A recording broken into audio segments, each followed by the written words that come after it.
Good evening, fans, and welcome to Carver Gymnasium and WECU Court for tonight's GNAC contest between the number 20 nationally ranked Montana State Billings Yellow Jackets and your number 8 Western Washington University Vikings.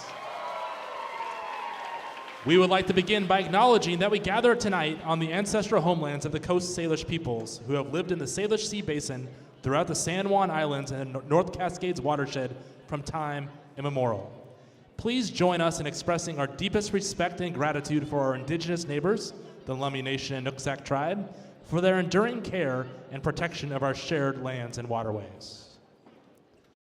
Now, fans, if you'll please rise if able and remove your hats as we honor America with the playing of the national anthem.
Now, fans, here are the starting lineups. First, for the visiting Yellow Jackets of Montana State Billings. The starting fives announced by head coach Kevin Wooden and associate head coach Alicia Breen. A sophomore guard wearing number 5, Aspen Giese. A junior guard, number 12, Shayla Montague. A sophomore guard, number 14, Courtney Nelson. A senior forward wearing number 15, Carry-On Kunkel. And a sophomore forward, number 30, Deani Boyce. Fans, those are your MSU Billings Yellow Jackets. And now, fans, are you ready?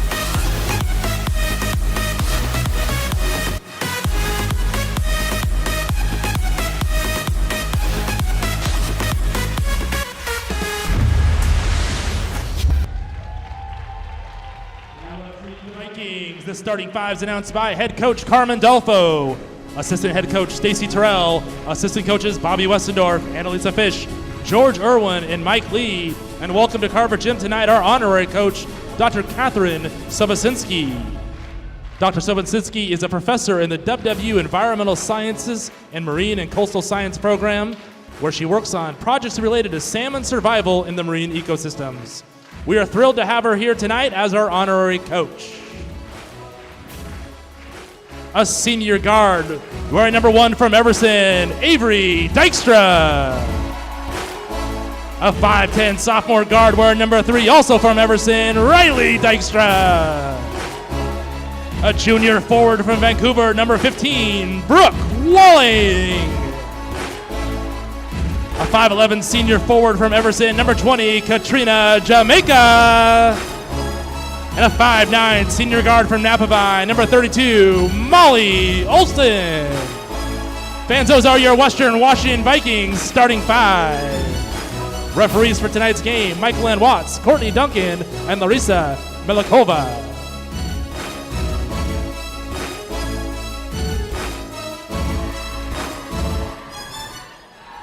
Hello and welcome to Carver Gym and Vikings basketball on Viking TV. And folks, we've got a good one for you tonight as the Western Washington Vikings take on the Montana State Billings Yellow Jackets.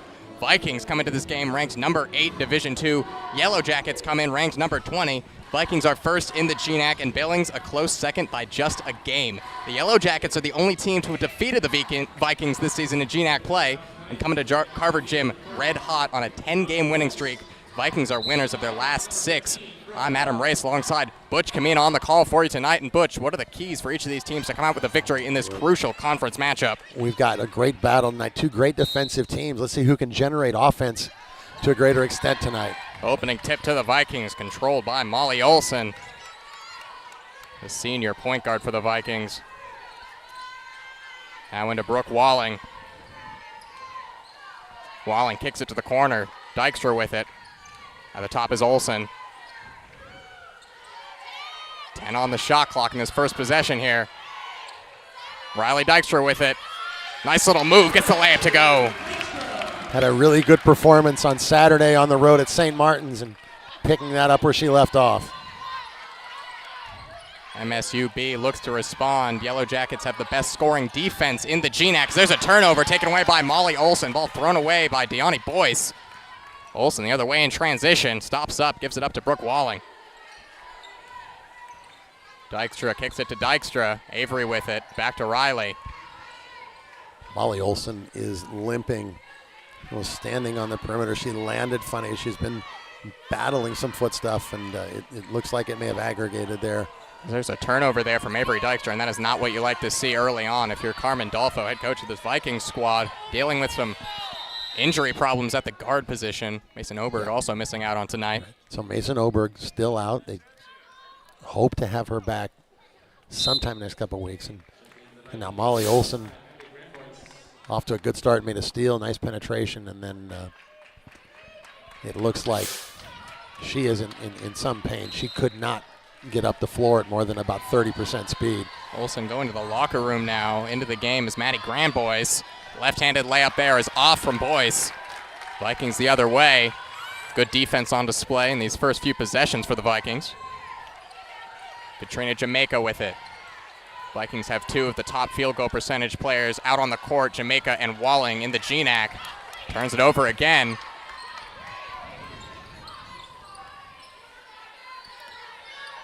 Courtney Nelson with it. Giese. Giese drives in, mid-range jump shot falls. So now you have to overcome the mental shot of this for the Vikings. You see your point guard limp off the floor in the opening minute. You got to refocus now. Get back to the business at hand. Not easy, but it's going to be critical tonight. Early on, Vikings are having a little bit of trouble with the ball, a little bit of early turnover trouble for both teams. This one goes out of bounds, but will remain with Western. So now Avery Dykstra will be the primary point guard. See who they use. Perhaps Steph Peterson. We've seen her bring the ball up at times this season. Might get some duty there as well. Long shot from Jamaica falls. That's going to be a 2. 15 points and 6 rebounds average over her last 6 games, and 3 games out of those 6 where she's had 22 points or more. Trina Jamaica has been a force this season, shooting 57% from the field. MSU be looking to respond here with Nelson. Gives it up to Kunkel. Driving in here is Courtney Nelson, gives it up. Good ball movement here from the Yellow Jackets, driving in and drawing the foul. It's Aspen Giese. Katrina Jamaica in the restricted area there on that drive. Yeah, the right foot very clearly, and maybe the left as well. Giese will go to the line to shoot 2. Aspen Giese, a 75% free throw shooter in this Billings team. Very good from the foul line at 76.3%. The Vikings at 75-6, not bad either. Hits the second one. Vikings now hold a 1-point lead at 4-3. Avery Dykstra brings it up the floor. Dykstra Working at the top, gives it up to Jamaica. Jamaica for three, off. Rebound, Yellow Jackets.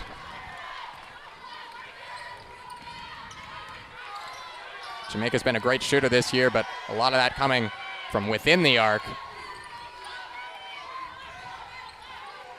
Driving in here is Courtney Nelson, trying to get around. That's going to be a blocking foul.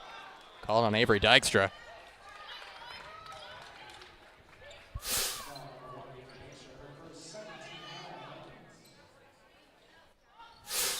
Courtney Nelson, interesting player, 8 points a game. One of 6 players on their roster that averages over 8 points a game. Also averages over 5 rebounds a game as a guard. That low shot will bounce home from Deanne Boyce. MSUB now holding first lead of the game at 5-4. Dykstra with it. Driving inside. Spin move, layup. Unlucky bounce, rebounded. Shayla Montague. Going the other way in transition is Giese. Now they slow things down.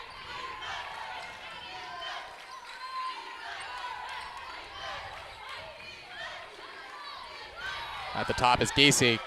Another mid-range shot. Hits it again. We saw that shot earlier on. That little running mid-range. Hits it twice now. She's off to a good start. 5 points.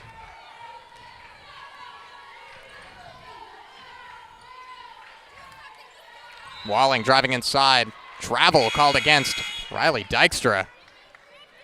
Walling had a free lane to the hoop. Steph Peterson will check in now. And it does look, and she's come in for Avery Dykstra, so it does look like Steph Peterson will be the point guard, or at least take a lot of that responsibility. They're still looking at Molly Olson over behind the stands or over to the side. Peterson, the transfer from Cameron in her first year in blue and white. It's been a solid bench option. That's going to be a foul committed there by Riley Dykstra.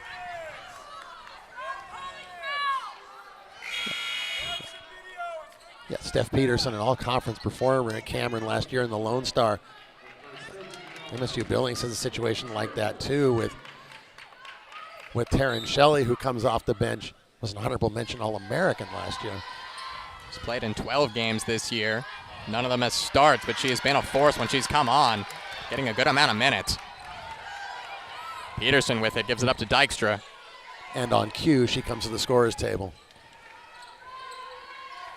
Getting into Truett Riley, getting her first touch of the game. Stumbles a bit, she got fouled. Talk about impact bench performers for the Vikings. Truett Riley, definitely a name that you need to mention. Backing up what could be an All-American player in Brooke Walling, and still putting up great numbers of her own. Both of them on the floor right now, Riley and Walling. And coming in is Taryn Shelley. Last year, unanimous GNAC first team. Honorable mention, All-American, 3-time All-GNAC honor, 2 of them as honorable mentions. That one gets into Riley. Riley's going to be fouled there by Shelley. She'll go to the line. Yeah, went right at her. She said Taryn Shelley, an honorable mention All-American last year, injured a foot in an exhibition game and was out until just after Christmas. But since she's come back, 11.6 points a game in just 17 minutes. And her usage rate is off the chart. She's taking a shot, a field goal attempt, about every minute and 50 seconds. So basically every second or third trip down the floor, she's getting a shot. Shelley had 15 points and 8 boards per game last season on her way to that unanimous first-team All-GNAC selection. She's about as good of a player as you're going to get to come off the bench. Western in a 2-3 zone here. Did this a fair bit in the first meeting, especially in the second quarter. They had some real success with it. Shot at the top, bouncing around and off, rebounded by the Yellow Jackets. Shot came from Chloe Williams. Quick ball movement by the Yellow Jackets on the perimeter. Giese with it, 10 on the shot clock, throws it in right to Brooke Walling. Bring down the other way is Peterson.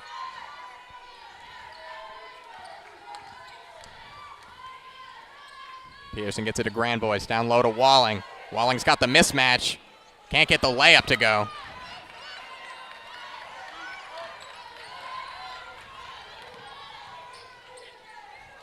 Walling takes it away again. 2 straight steals for Brooke Walling.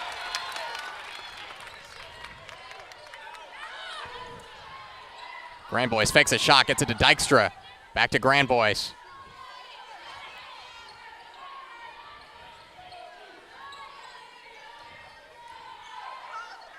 Peterson looks inside to Walling. 3 players around her, and she's fouled. See right there what MSUB wanted to do, and that's get defenders on Brooke Walling. They're coming hard. You saw Giese, as soon as Peterson started to dribble to get that angle to throw the entry pass, Giese was coming hard from the backside. First stoppage of the game. We have immediate timeout with MSUB leading the Vikings 7-6 here in Carver.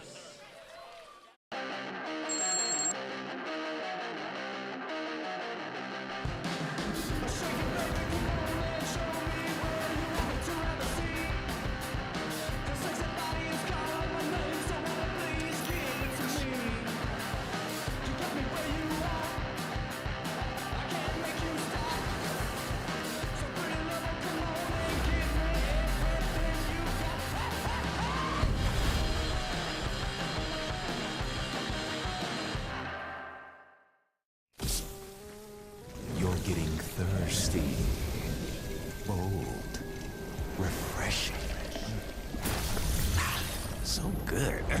I mean, dude. I would summarize my experience at Western as I was a guarded.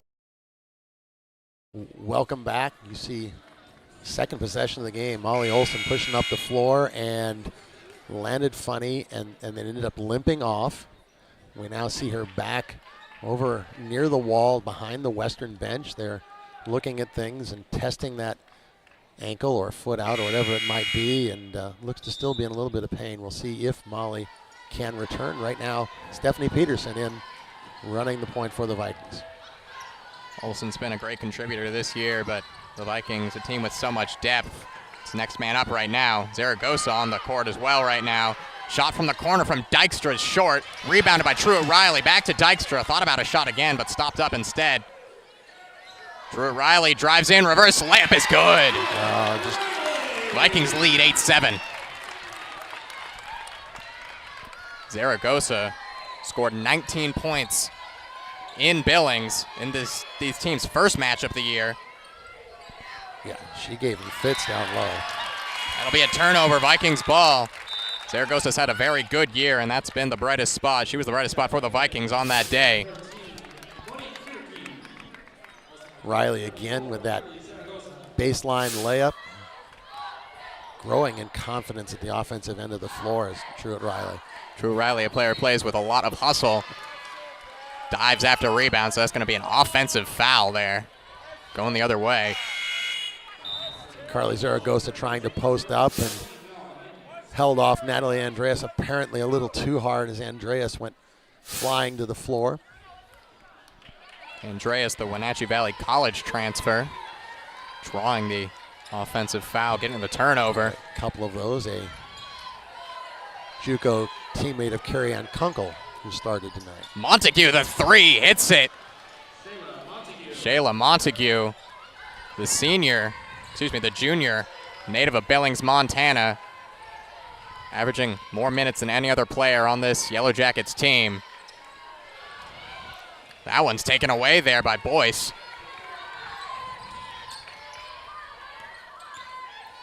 Boyce driving in the other way, taken away by Truett Riley.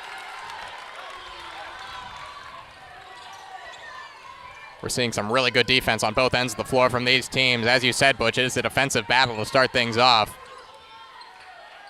See which team can get that offensive breakthrough and go on a run. Truett Riley's got a wide open layup. She can't hit it, though. Rebounded by the Yellow Jackets. Unfortunate miss there from Riley. Almost surprised to be that alone, that close to the basket, right? Turned around and saw nothing but daylight. Vikings still in this 2-3 zone. Nelson with it, guarded by Peterson. Three-pointer comes from Andreas. That's long, rebounded by Montague. She gets the putback to go.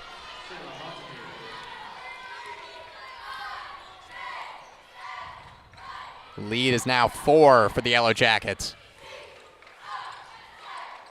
Monique Fierke, the three-point specialist, on the floor now for the Vikings as Zaragoza drives in and gets a tough left-handed layup through contact. Tough finish by Carly Zaragoza.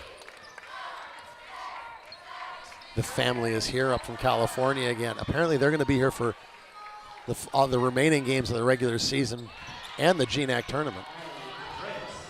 Being hosted here in Bellingham. Oh, and then Vikings give the ball away on the inbound pass. Quick turnaround here. And a chance for MSUB to extend this lead beyond 4. Running layup. Does not draw iron. And it's going to be grabbed out of bounds there by Zaragoza. It'll be Yellow Jackets ball. We're going to have 3 changes now for the Vikings as Jamaica, Walling, and Avery Dykstra enter the floor alongside Riley Dykstra. So 4 changes for the Vikings. 1 swap for the Yellow Jackets as Kunkel will come back onto the floor.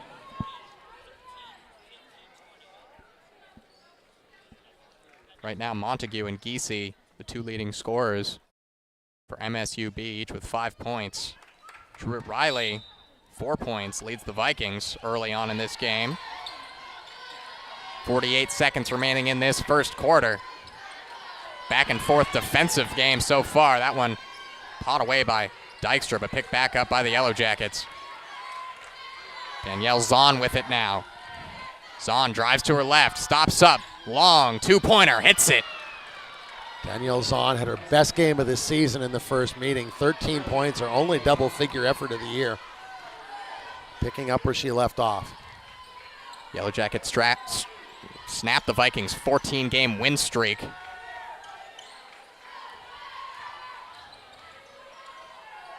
Move there by Katrina Jamaica. Had the defender lost for a second and gets the shot to go. The defender read the spin back but didn't get the final counter.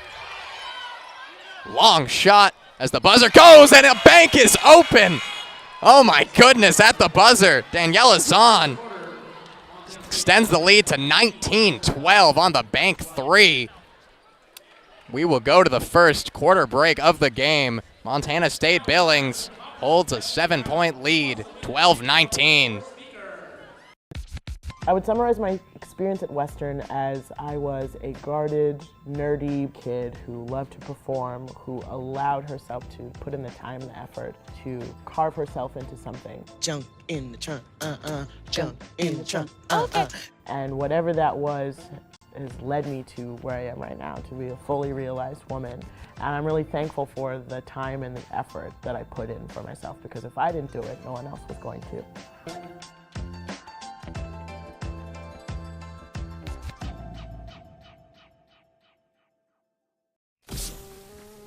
You're getting thirsty. Bold. Refreshing. So good. I mean, dude. Welcome back. Danielle Zahn, the banked 3 to end the first quarter, hit a jumper on the possession before that. So 5 quick points off the bench that take a 2-point lead up to 7 for the Montana State University Billings Yellow Jackets. They lead 19-12 at the end of the first quarter. Back with the play-by-play is Adam Race. Thank you, Butch. Vikings, tough first quarter. Back and forth stuff. Both teams playing very solid defense, but that scoring explosion just to end the first quarter gives a solid lead to the Yellow Jackets. Vikings had 6 turnovers in that first quarter. Yellow Jackets control it to start the second. With it now is Courtney Nelson. Driving in with it now is Boyce. Spinning layup is good. And the lead is the largest of the night now at 9. Vikings trying to cut into it on this possession. Dykstra drives in, goes to ground, draws the foul. Oh, and the way she went down, and she is okay, it looks like, but you feared a turned ankle and another point guard going down. It was... Vikings having some trouble at the guard position with injuries right now. Molly Olson, as we've said, is out.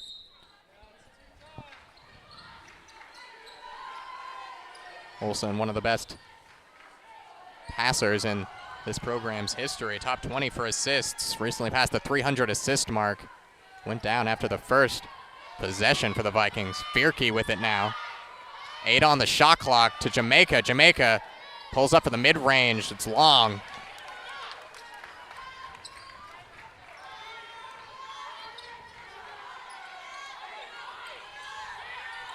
Kunkel with it. Boyce now.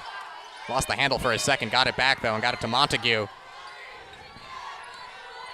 Nelson gets it back to Boyce. Trying to get it in.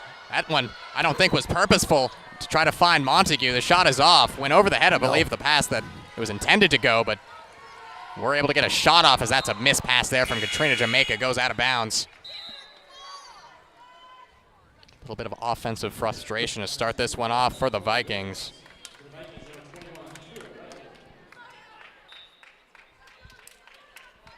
Yeah, need to find their rhythm here. The biggest issue has been turnovers. 7 turnovers for Western, 4 for Billings. If you can look at a dark spot for the Vikings this season, it has been that turnover margin. One of the best rebounding teams in the nation, one of the best assisting teams in the nation, one of the best shooting teams in the nation, but they do get into turnover trouble. And that's what cost them in the first matchup between these two teams. That's going to be a foul called against Truett Riley. And Kunkel will go to the line.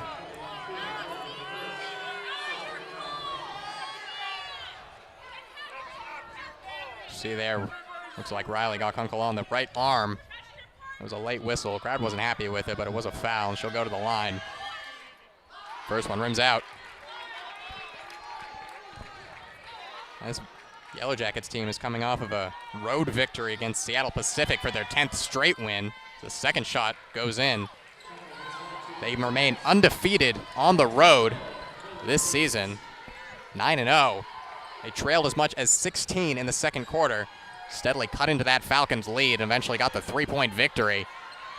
So that's going to be a jump ball down low. We'll put a little asterisk by that. They did lose a neutral site game in Las Vegas to Lubbock Christian, a very good Lubbock Christian team. Won the national championship a few years ago. And the Vikings, on the other hand, they're 9-1 at home, but at play here at Carver, they're 8-0 as that one loss against Azusa Pacific actually came at Whatcom Community College in the first game of the season. The Vikings have not lost in Carver Gym for almost a year. Going to ground is Truett Riley, and getting the bucket to go is Giese. We're going to have a timeout called now by Vikings head coach Carmen Dolfo. We're going to go to break here with MSUB leading 24-12.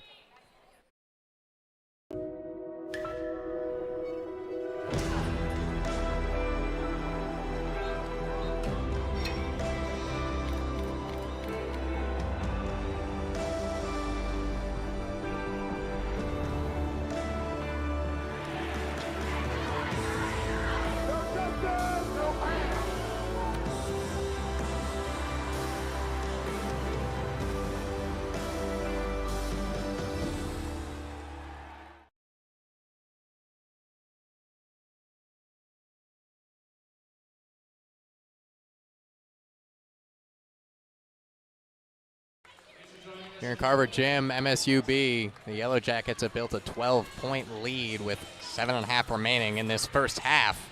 Butch, what have the Yellow Jackets done so well early in this game to build this lead? Defensively, they've been very good, and Western has 8 turnovers. Vikings have gotten just 1 shot off in this quarter, about a 12 or 14-footer by Katrina Jamaica that was an air ball. So really struggling at the offensive end, scoreless for a little over 2.5 minutes here.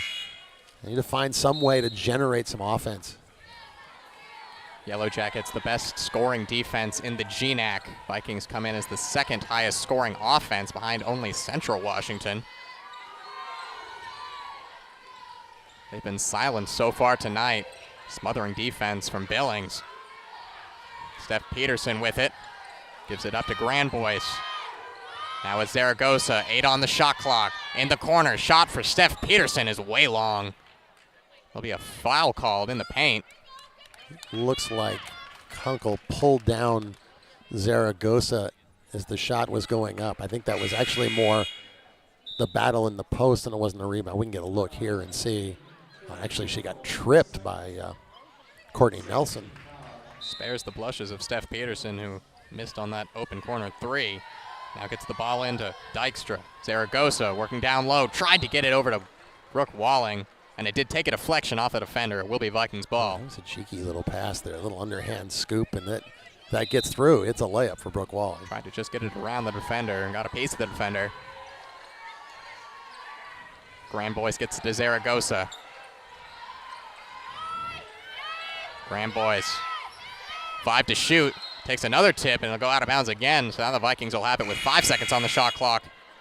One of the things about the way that the Yellow Jackets play defense is they pack in very tight. They don't really engage really high. They'll engage you at about the three-point line. It's man-to-man, and they will make it very difficult for you to get the ball into the paint. Jamaica comes in for Riley Dykstra. Walling with it. Quick mid-range shot. Doesn't get it to go. Rebound Steph Peterson fighting for it now, and it'll be another jump ball. This time possession arrow in favor of the Yellow Jackets. As I was saying before the break, the last time the Vikings lost here in Carver, 76-87 OT loss against Northwest Nazarene, February 21st of last year. 5 days short of a year. 3 players in that game in double-digit scoring for the Vikings. Avery Dykstra, Brooke Walling, and Katrina Jamaica, all those players in the game, or at least in the lineup for the Vikings right now.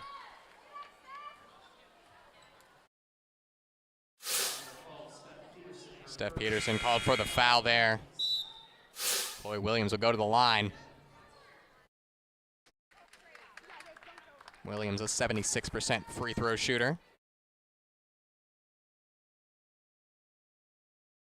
Williams has been a good bench option this year for MSUB. Hasn't started a game, but's appeared in 24 of 25, putting up 4.5 points a game, go along with 2.5 rebounds.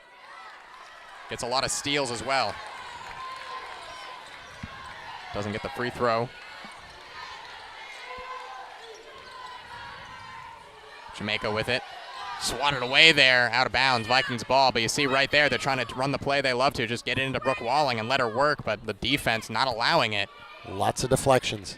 Vikings doing something interesting here we haven't seen much of. Katrina Jamaica is playing at the 3 right now with Zaragoza and Walling as the posts. Don't often see Zaragoza and Walling on the floor working together. Zaragoza gets the defender in the air, drives in, can't draw rim, but the rebound and the putback by Walling is good. Her first bucket of the game. Good to get her off the mark. Yellow Jackets have been a good job of keeping her silent early on, but Walling will try to get involved more in the scoring column. So the Vikings try to cut into this lead that is now 10 points. Yellow Jackets trying to extend it though.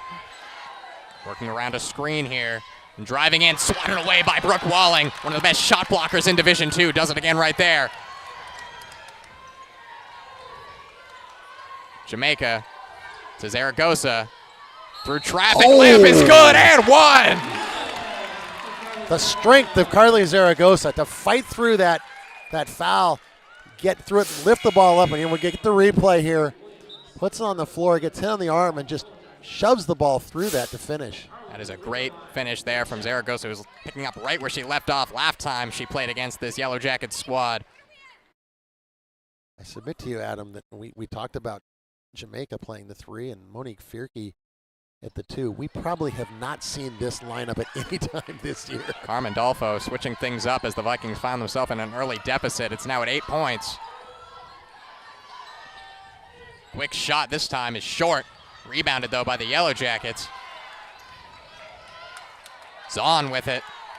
Zahn had 2 quick threes at the end of the first quarter.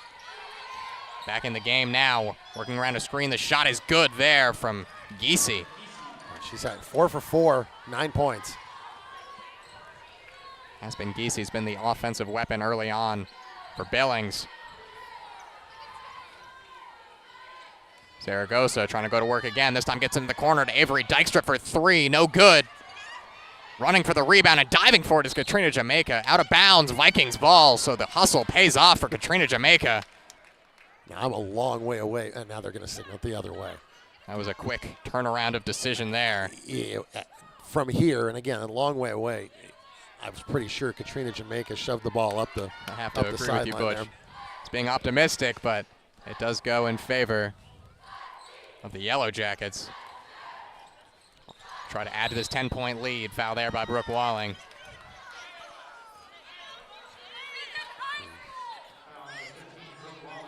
Brooke did not agree. Gave it a little shake of the head, but Vikings with 7 fouls in this first half. No player with more than 1 foul, though. That's a good pass there from Shayla Montague. Finds Darren Shelley. her first points. All-American getting on the score sheet. Losing the handle there is Jamaica. And they're discussing it. It was apparently deflected. Riley Dykstra will re-enter the game for Monique Fierke. Billings head coach Kevin Woodland not happy about that call.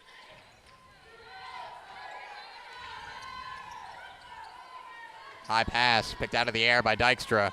Down low to Zaragoza, gets room for the mid-range shot. Back rim, out of bounds. Vikings ball. And They're gonna overturn that one again. again, the correct call. Carly Zaragoza pretty clear. Nice effort play to come in and knock that ball away from the Yellow Jacket rebounder, but off of her for sure. Vikings still trying to find a way back into this game, down 12 now. Shot around the rim and out. Jamaica fighting for it with Shelley. Shelley comes away for it, turns around and hits the shot. Nice shot. Tough shot there from Taryn Shelley. With no hesitation. Grabbed that thing on the baseline and just turned from about 12 feet and drained it. Shelley got into double digits last time these two teams played. She played off the bench in that game, still made an impact. Driving to the hoop there is Walling. Can't get the layup to go. And it's just been a little bit off in the attacking end for the Vikings as that pass eventually does find a player in dark blue, but now it's turned over to the Vikings. Riley Dykstra in transition. Gets it to Zaragoza. Down low to Walling, turnaround, air ball. The Vikings are right now 7 of 20 from the field, 0 of 4 from three-point range. One of the best shooting teams in the nation has gone cold tonight. Struggling and a little bit out of kilter on offense. See if they can settle down and find a way to get rolling here. And against a very good defensive team, we have to. Absolutely. Driving in is Shelley all the way to the hoop against Truett Riley. Deanna Boyce on that one. Kind of powered her way to the basket there. Deanna Boyce has been hot, averaging 15 points a game her last 4 games and shooting close to 60%, 56% from the field. Zaragoza gives it to Riley. Can't find a way in. Zaragoza fighting her way through. Right hand gets in.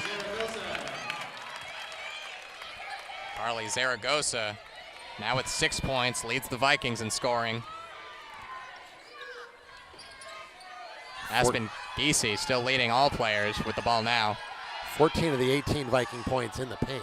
Three-pointer is short. Rebounded by the Vikings. So there have been some turnovers in getting it there. Once they've got it there, they've had some success. Drew Riley with it. Off the side of the backboard and away. MSU the other way. Giese gets it down low. Nice find to Courtney Nelson, who gets the layup to go. No. Oh, excuse me. Zaragoza blocked from behind. A surprise.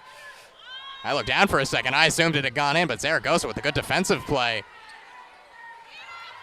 Zaragoza the other end. Gets that shot to fall. Zaragoza. And fully understandable. She looked like she was wide open, so you're double checking a name, and Zaragoza snuck up from behind and knocked it down. Zaragoza moving quicker than I can catch up with. She gets the bucket on the other end as well. Now with 8 points on 4 of 6 shooting. Vikings back in that zone. With 2 Dykstras on top and 3 posts, or 3 interior players along the baseline. It is active. Shot is off there from Nelson. Vikings trying to cut into the 12-point lead now. Just over a minute remaining in this first half. It's been a half to forget, but the Vikings can try to grab some points here as it ends. That'll be a foul called against the Yellow Jackets. It'll go against Deanna Boyce. Yeah, get her on the baseline, battling with Truett Riley.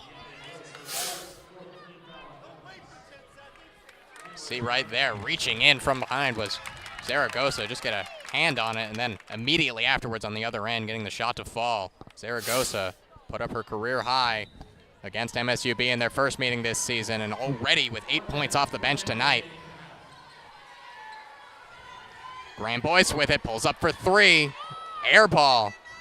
And from three-point range, the Vikings just cannot get it to fall. I'd say that there's a lid on the basket, but they haven't even hit the basket. Maddie Graham Boyce knew that was off before anybody else in the building. She very nearly chased it down. Vikings 0 of 5. Three-pointers to start things off.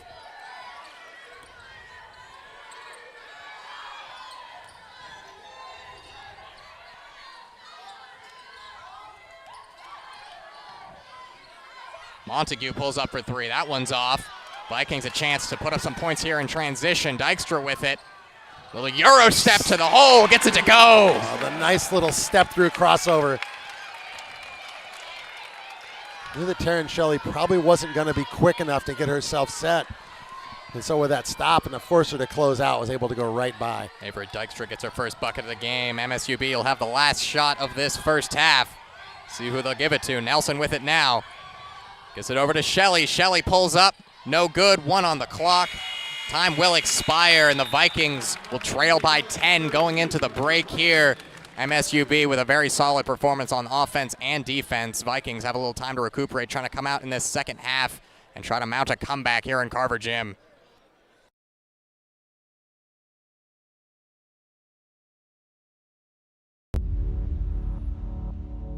To them, the whole world looks like an opportunity, one to be seized, built upon, and made better for their sport and the people around it. To student athletes, every opportunity is a chance to change what could be and show the world what opportunity can do. You're getting thirsty. Bold. Refreshing. So good. I mean, dude.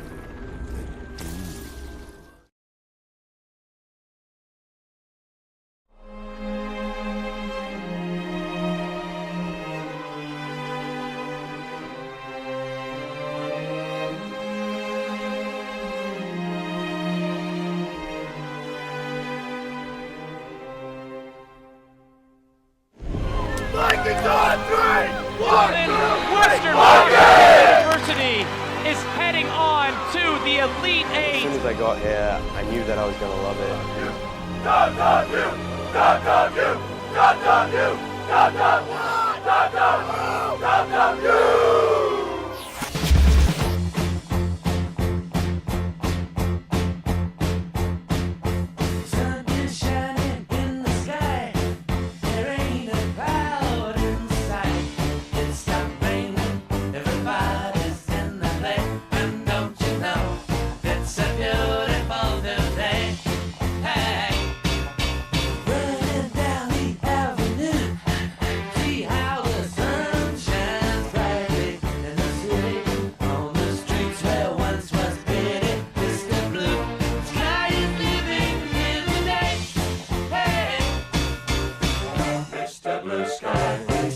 Why you had to hide away for so long? Where did we go wrong?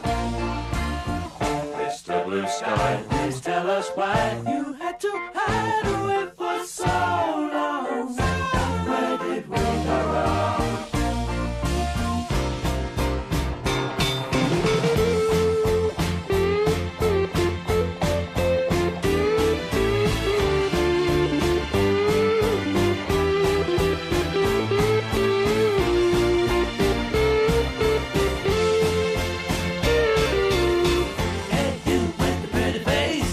Welcome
from Western Washington University.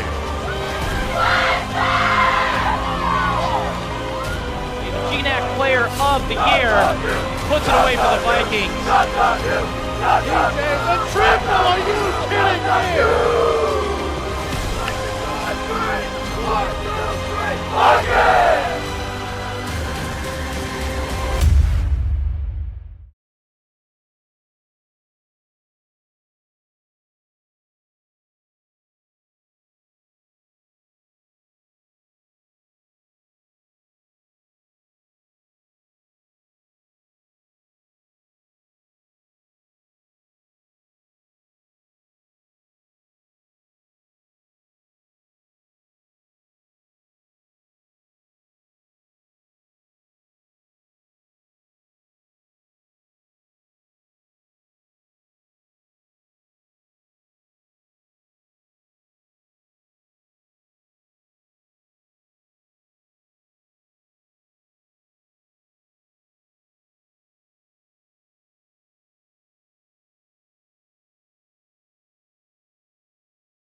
Hello and welcome back to Carver Gym. The halftime deficit right now is Yellow Jackets 32, Vikings 22.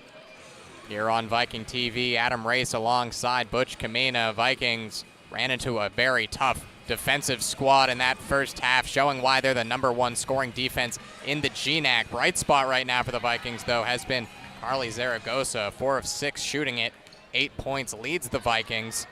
Seeing right here, getting that tough and 1 to go. And on the other end, MSUB running through Aspen Giese. Aspen Giese with 9 points on a perfect 4 of 4 from the field. 6 points from Boyce, 5 from Zahn, 5 from Montague, and just a solid defensive effort. 9 turnovers in that first half for the Vikings, 5 for the Yellow Jackets. Vikings shooting 10 of 25 and not hitting a three-pointer. Butch, walk us through that first half, and what do the Vikings need to change? Well, you're going to have to find some offensive continuity. You see they're 40% from the field, 9 turnovers, and there was a blow to things when Molly Olson goes down in the second possession of the game. But you can't make excuses. You've got to find a way to adjust. I think if you can hit a couple threes, their Vikings were 0 for 5 on three-pointers. That might loosen up some of that interior defense. Maybe try to get out and transition a little bit as well. Montana State Billings shot 48%, 2 of 6 from 3. A great half from Giese. 4 for 4 from the field, 2 steals.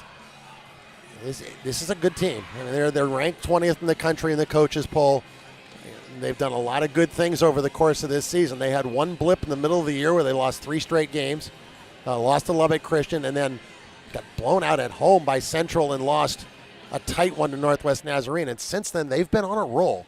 So the Vikings have their work cut out. Down 10, but hey, you're at home. And if you can just find a little momentum, I think they need a little bit of confidence right now with everything that's gone on in the first half. If you can get like a little burst where you can get 2 or 3 quick buckets or maybe get a steal and a transition bucket, the confidence will build, and then you can really get yourself back into the contest. Confidence all in favor of MSUB right now. Montana State Billings head coach Kevin Woodland, as we see here, Molly Olson being helped off the floor. She came back from halftime limping as well. She will not return. Head coach Kevin Woodland, in his 19th season in charge, said before the season that he believes that they have the talent and experience to compete with anyone and believes the players and coaches are motivated to return to the top of the GNAC. You remember the hard-fought GNAC semifinal game that the Vikings actually eliminated the Yellow Jackets at the GNAC tournament last season. And he took pride in the fact that they put a hard-fought game together against a team that then went on to finish runner-up in the nation. And tonight, they are proving that they have gotten to that level where they can be one of the top teams in the GNAC. They're playing with a lot of confidence and a lot of swagger.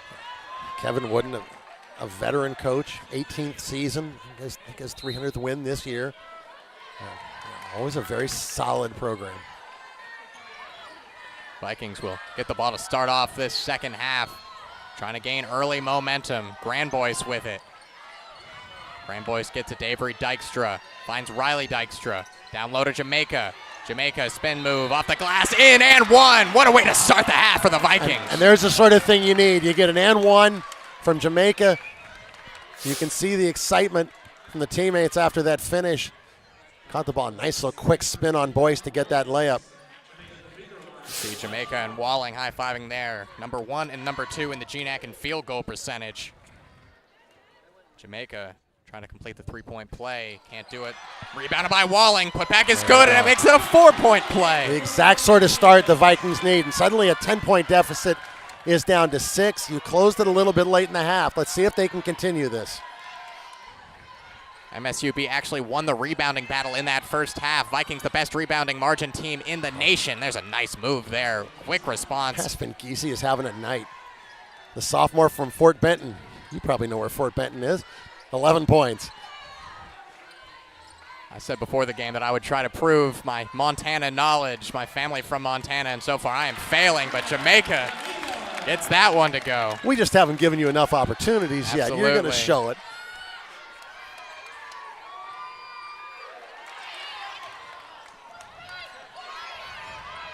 The lead is down to 6 all of a sudden now. The quick buckets from Jamaica and Walling. Those are the 2 players you want to go to make an offensive difference. That one finds the outside. Three-pointer is good there from Boyce. Danielle Boyce, most of the season not shooting many threes, but lately, last 4 games, 9 of 13. Deani Boyce, I've got to get that right, I'm sorry. Boyce now with 9 points, 4 of 7. It's her first 3. Yellow Jackets 3 of 7 from three-point range. Vikings still looking for their first tray of the games. That layup, reverse layup, is off there from Avery Dykstra. Nelson with it the other way. So we're going to see a foul called here against the Vikings. Go against Brooke Walling, I believe. So there is a bit of a battle in the post, but she slipped as much as. What's interesting about that is that there's an official on the baseline looking right at it, and then he gets called late from the far side. Kunkel went to ground, drew the whistle. Ball goes in now to Nelson. Nelson driving in on Dykstra. Now kicks it back out to Boyce. Shelley, pass down low. Layup is good. Tough layup there from Montague. Grand Boyce with it. 28-39. All of a sudden the lead ballooned back up to 11. 2 quick turns of events.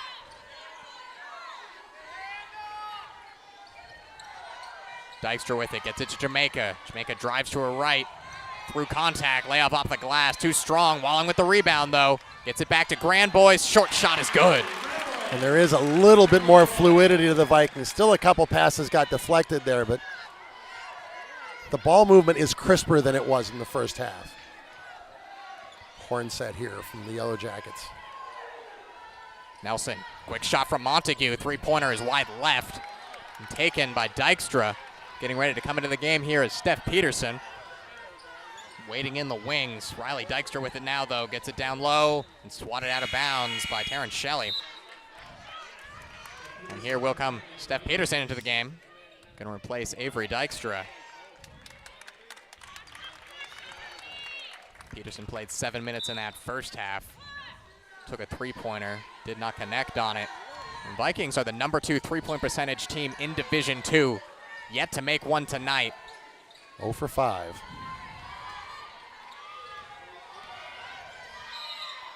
That'll be a foul called against the Vikings there. Going to ground was Courtney Nelson and drawing the whistle. Call will go against Riley Dykstra, I believe. It's checking back in for the Yellow Jackets is Zahn. You know, look at it here, and unless she swung that left arm a little bit, certainly not in a position to take a charge, but if she swung the arm, that would be the plausible call. Hard to tell from the baseline angle there, but the only thing I could see that might have been a possibility. 9-point lead, trying to add to it here. 6.5 remaining in this third quarter. Swatted away by Grand Boyce, but it does fall instead to Shelley. In the corner, shot comes from Boyce, doesn't get it. Rebounded by the Yellow Jackets. Fighting for that rebound was Giese. In the corner, Nelson can't hit that one, and Steph Peterson grabs the rebound.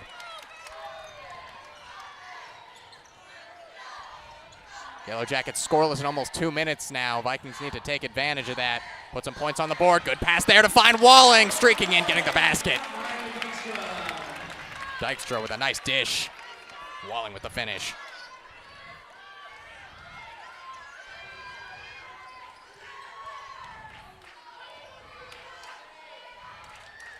Giese back to Nelson. Nelson looked up at the basket and gave it back to Giese. Finding Shelley, dribbled and dropped, and taken back by the Vikings. Peterson to Walling. Back to Walling. Gets the defender in the air, draws the foul. Foul will go against Terrence Shelley. Brooke Walling will go to the line for the first time tonight. Terrence Shelley is a great player. She is not as quick as Brooke Walling. And the Vikings able to take advantage of that a little bit there. Brooke Walling going to the line to shoot two. 63% free throw percentage this season. She goes to the line more than any other Vikings player, and That's no surprise. It's the first. Again, maybe start creeping up. Brooke was a 73% free throw shooter last year. Maybe get back on a bit of a roll here. She does that trip to the stripe as she hits both. Leads down to 5 now. Yellow Jackets led by as much as 16 with 3 minutes remaining in the first.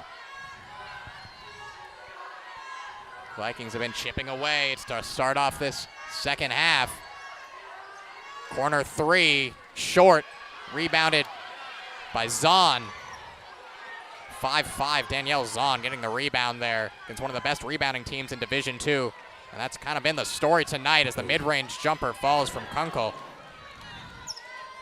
Ball faked and everything just opened up for that little foul line jumper.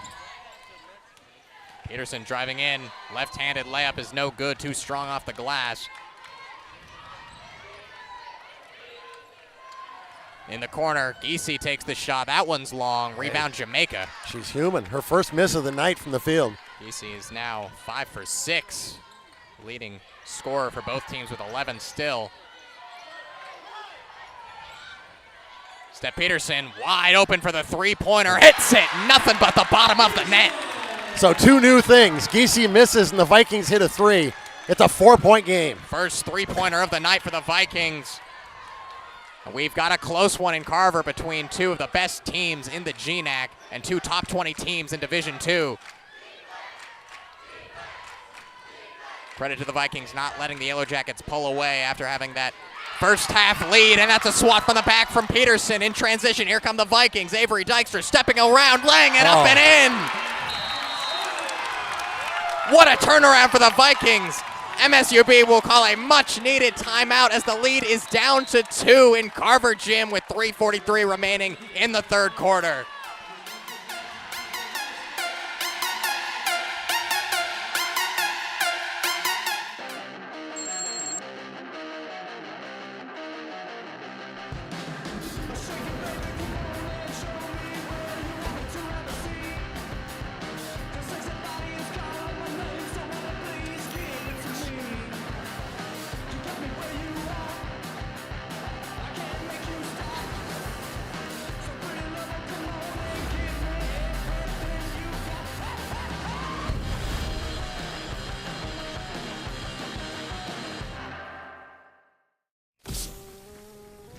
Getting thirsty, bold, refreshing. So good. I mean, dude.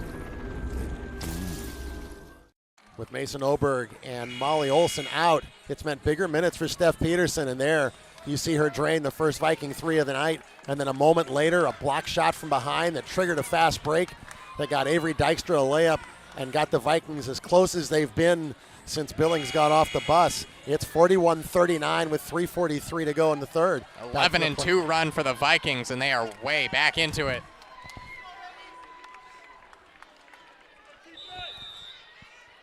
Vikings all of a sudden now with 3 players with 8 points, Walling, Jamaica, and Zaragoza. Zaragoza took over for the Vikings in that first half. She's back on the floor now.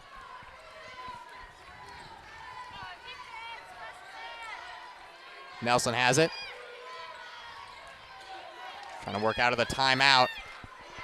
Trying to grab some momentum back from Western Washington. Smothering defense there, the low post. Now over to Montague for 3. That one is off. And the foul is going to be called there against Zaragoza, I believe. Unfortunate as that one was going out of bounds. Would have been Vikings ball, but foul against Zaragoza. And we're going to have a media timeout here.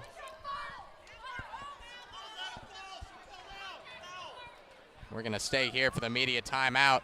Butch, tell us about this turnaround from the Vikings. Oh, a big run. I mean, we talked about energy, and they got that quick bucket and then a putback off the free throw.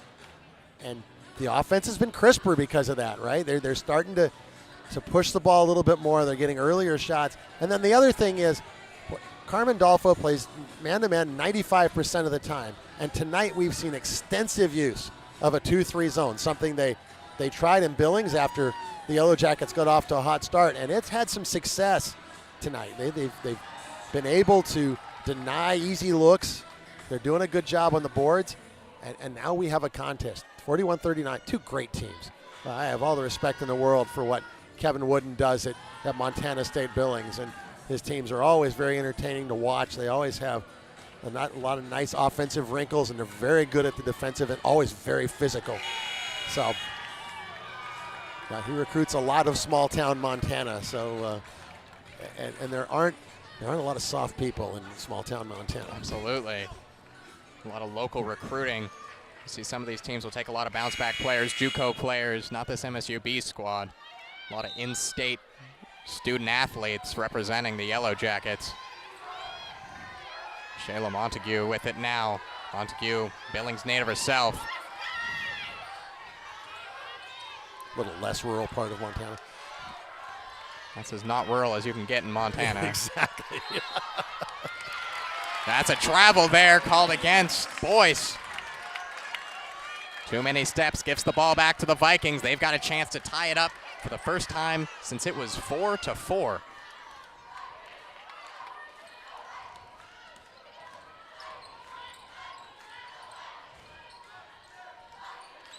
Dykstra gets it down to Zaragoza, trying to get it back out top. Does get to Grand Boyce. Vikings swinging around the perimeter here. 6 on the shot clock. Dykstra drives all the way to the rack and gets it to go. Ties it up, 41 apiece.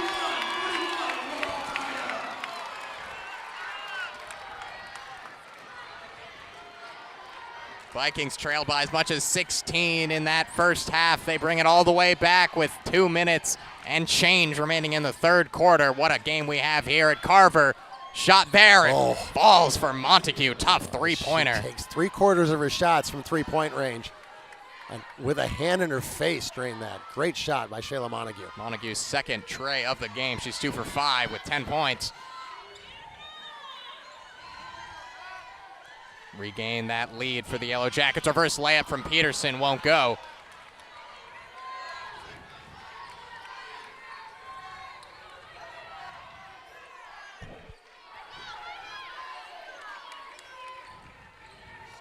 With it now, Giese.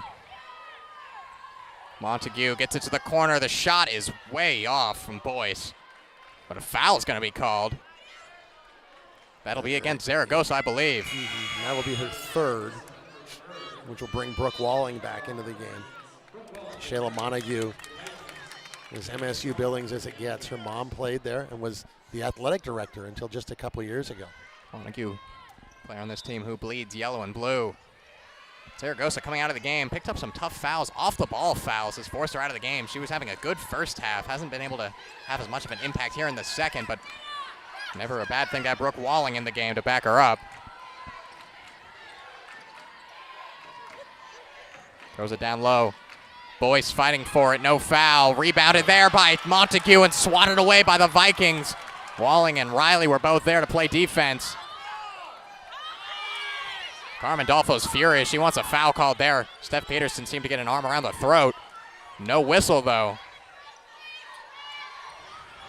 Walling with it, gets it down low to Riley. The layup is good. And hey, and it's a 1-point game, 43-44. As long as you allow both teams to respond in kind with physicality, fine, because Riley was able to clear that player out of the post to get that layup. And that's going to be an offensive foul called against MSUB. Shayla Montague picking up the foul and the turnover. So we see True Riley getting the layup in the paint. Dykstra back into the game, replaces Grand Boyce. Vikings a chance to take their first lead since it was 4-2. 1-point deficit, any bucket will do it. The layup there is long and rebounded by the Yellow Jackets. Shot clock is off here with 25 seconds remaining. Zahn with it. Brings it all the way out. They're going to dribble this one down and get the last shot of the quarter. Zahn with it again. Zahn and Williams passing it back and forth between each other. Now getting it to Nelson. She'll have the shot at the buzzer and hits it. second buzzer beater that we've seen tonight from the Yellow Jackets. That one will go down as a two-pointer, so MSUB will hold a 3-point lead going into the last 10 minutes of play here in Carver Gym. We'll be right back. I would summarize my experience at Western as I was a guarded, nerdy kid who loved to perform, who allowed herself to put in the time and the effort to carve herself into something. Jump in the trunk, jump in the trunk, And whatever that was has led me to where I am right now, to be a fully realized woman. And I'm really thankful for the time and the effort that I put in for myself, because if I didn't do it, no one else was going to.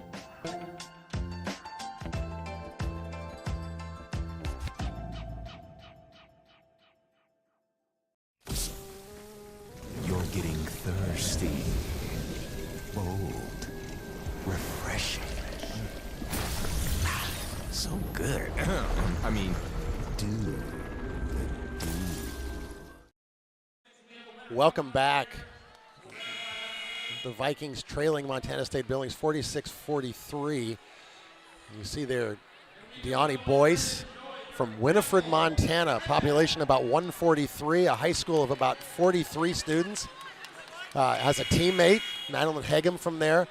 2020, they played in the state semifinals of the Class C tournament in Montana. They won. They go to dinner. They're going to play the next day for the state championship. They find out it's been canceled because that was the outbreak when COVID was shutting everything down. And she did not. Her last game was a game she thought she was headed to the state championship and didn't get to play. Great program there. And C-class basketball is an amazing thing in small-town Montana. Familiar feeling of heartbreak across the nation during 2020 in the sports world.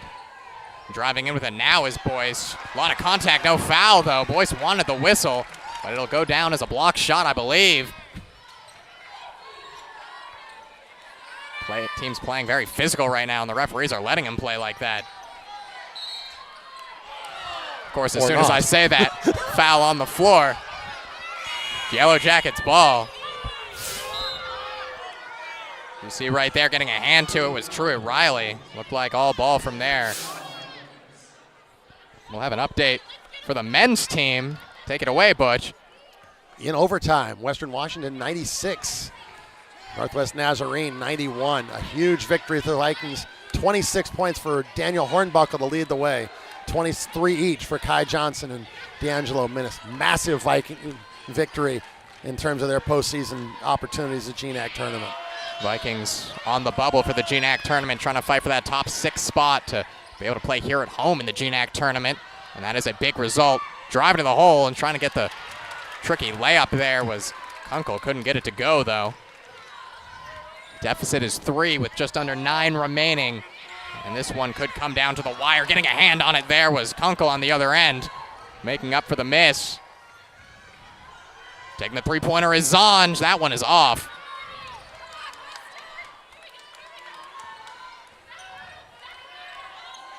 Nelson fighting for space in the paint, has to kick it back out to Boyce.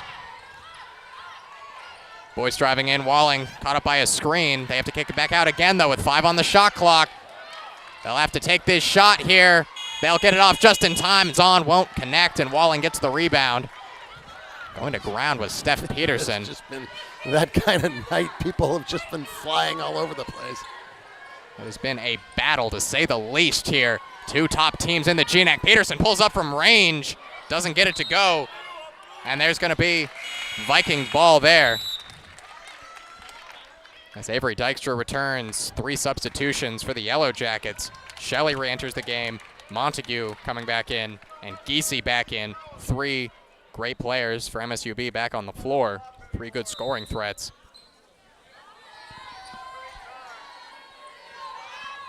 Inbound play finds Avery Dykstra. Walling at the top. That's the three-pointer she likes to take. Can't get it that time. Rebounded by Riley Dykstra, though. Gets it to Avery. Double teamed at the top. Back to Riley.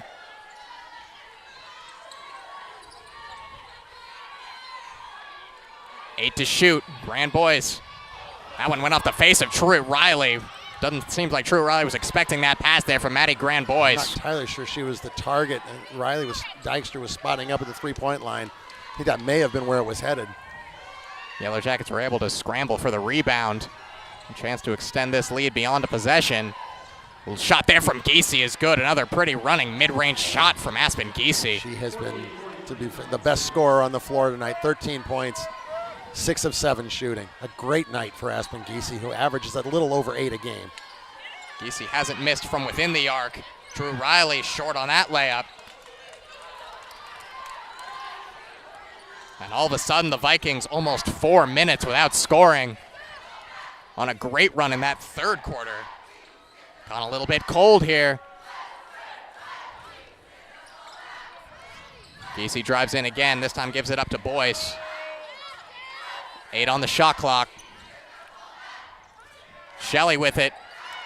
Trying to get it down low to Montague, but it's taken away by the Vikings.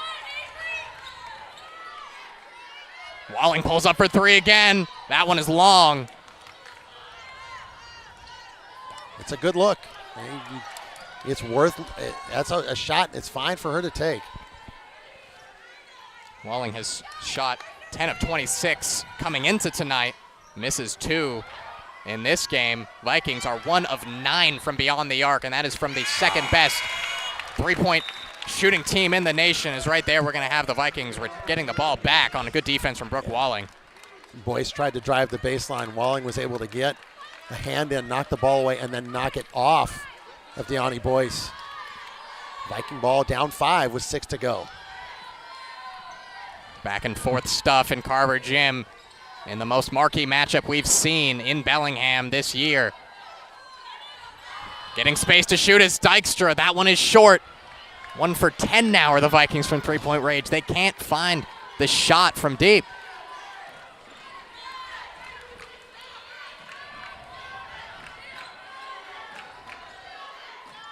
Western back in man-to-man now. MSUB are scoreless in the last minute and a half. That one's turned over. Avery Dykstra and Walling combining to get that ball back. Dykstra thought about the transition three-pointer, but stopped up.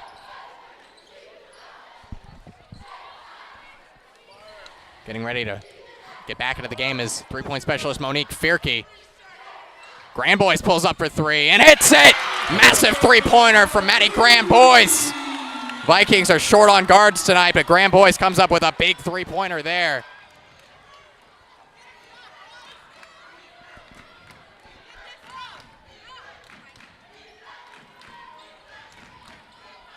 Second three-pointer of the night brings it back within 2 for the Vikings. 4 minutes, 40 seconds remaining in this one. Giese with it. Defended by Dykstra, gets the foul. She'll go to the line. It'll be Giese's second trip to the line. I wouldn't argue it's a foul most nights. There have been plays like that tonight. They haven't necessarily been called, but it was a foul. We'll go to break here as the Vikings trail by just 2 with 4:38 remaining. We've got a close one in Carver Gym.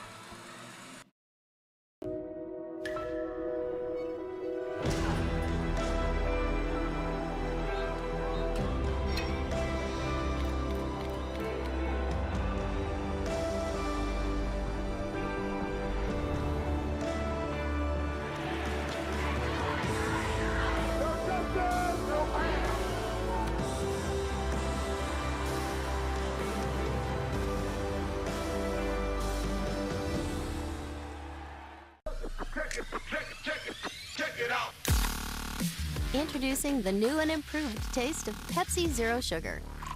Now more delicious. Zero never tasted so good. Try it now. Vikings have brought it all the way back to 2 points here. Grand Boyce with the three-pointer there. Vikings been a tough time shooting the 3-ball tonight, but a big one there. Carmen Dolfo tries to rally the troops to the last 4 minutes, 38 seconds here from Bellingham, Washington. Number 1 versus number 2 in the GNAC. Number 8 versus number 20 in Division 2. It has been a worthy battle, hasn't it? Absolutely. And you saw it early. Yellow Jackets had a 16-point lead. They led 32-16. Vikings did not give up, brought it all the way back. most recently were able to tie it up in the low 40s, but keeping pace are Billings. That first free throw is good from Giese. She hits the second as well. The lead is now 4 as Truett Riley re-enters the game for Brooke Walling. So that's a season high for Aspen Giese, that 15 points. She'd had 14 on a number of occasions this season, but the 15 is at least a season high. I don't know if it's a career high or not. Aspen Giese has been lights out shooting it tonight. 6 of 7, only missed shot was a three-pointer. Both teams have struggled from three-point range as Yellow Jackets are 4 of 15. It's certainly been a defensive battle at 50-46 with the clock running to close to 4 minutes remaining. Truett Riley was trying to get a jump ball out of that, but it'll just come out as a foul, I believe. Or a timeout, excuse me, called by Montana State University Billings. And we look at this squad coached by Kevin Woodland.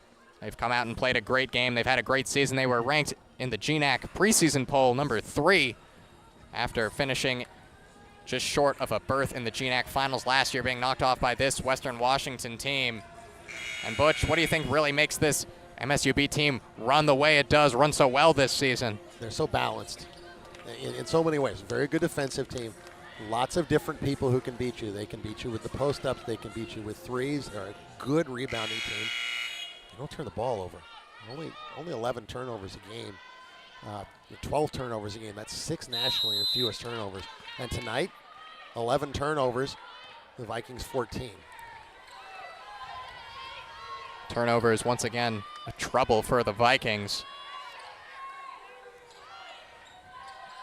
Trying to extend this 4-point lead are the visitors. Under 4 remaining. Getting on the edge there to Montague. Pulls up for 3. Short. Rebound Brooke Walling. Every possession counts for a lot from here and out. Driving in is Dykstra and drawing the charge on the other end. It's going to be Courtney Nelson.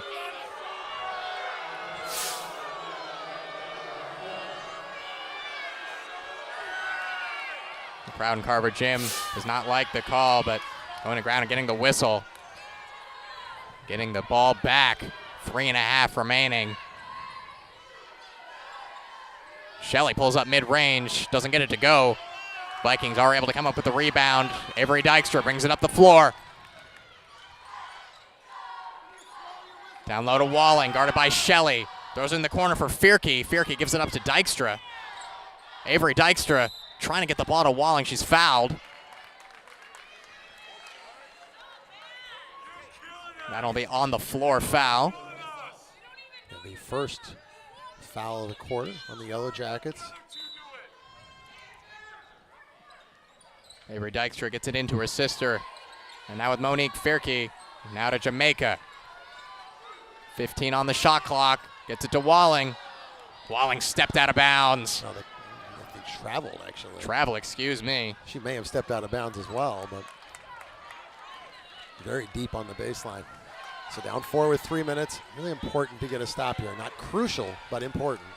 No points have been scored in a minute and a half. Vikings scoreless in the last 2 minutes. And just as we thought, it is a defensive fight to the very end.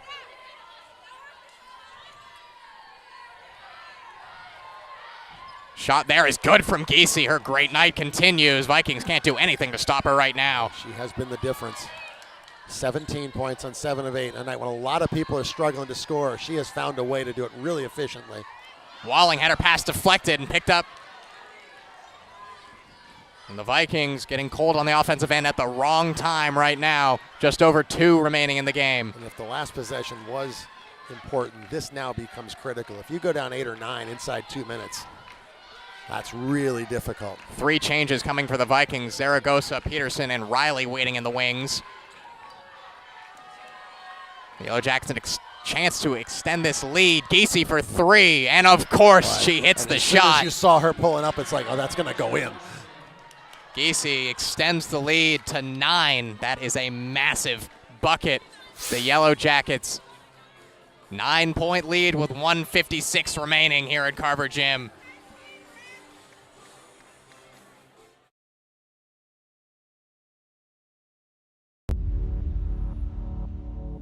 To them, the whole world looks like an opportunity, one to be seized, built upon, and made better for their sport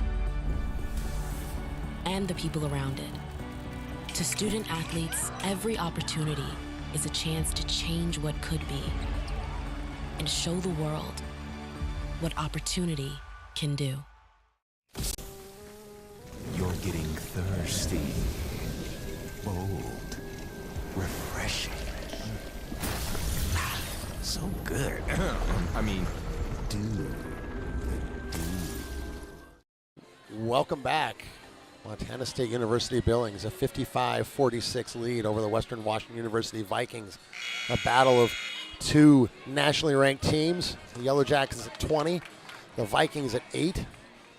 And the big story tonight, Aspen Giese, a career-high 20 points. Her season high last year was against the Vikings in the GNAC tournament with 12. She's had some bigger games than that since, but 20 points tonight on 8 of 9 shooting, and the Vikings now need to make a very desperate run. This is an extremely important game as far as the GNAC standings go. Dykstra pulls up for 3. Big 3 from Riley Dykstra, and all of a sudden we've got a ball game again. 6 points now with 1:40 remaining. Now the extended pressure. Vikings trying to force a quick turnover. Getting across half court is Courtney Nelson.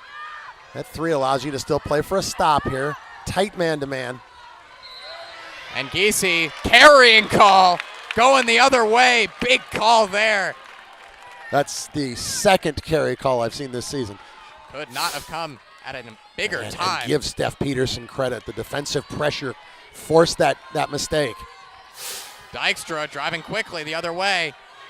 Truett Riley pulls up from 3 for deep and gets it. Are you kidding me? Truett Riley out of nowhere. Her second 3 of the year. Cuts the lead to 3 points. Who saw that coming as Truett Riley with a massive tray.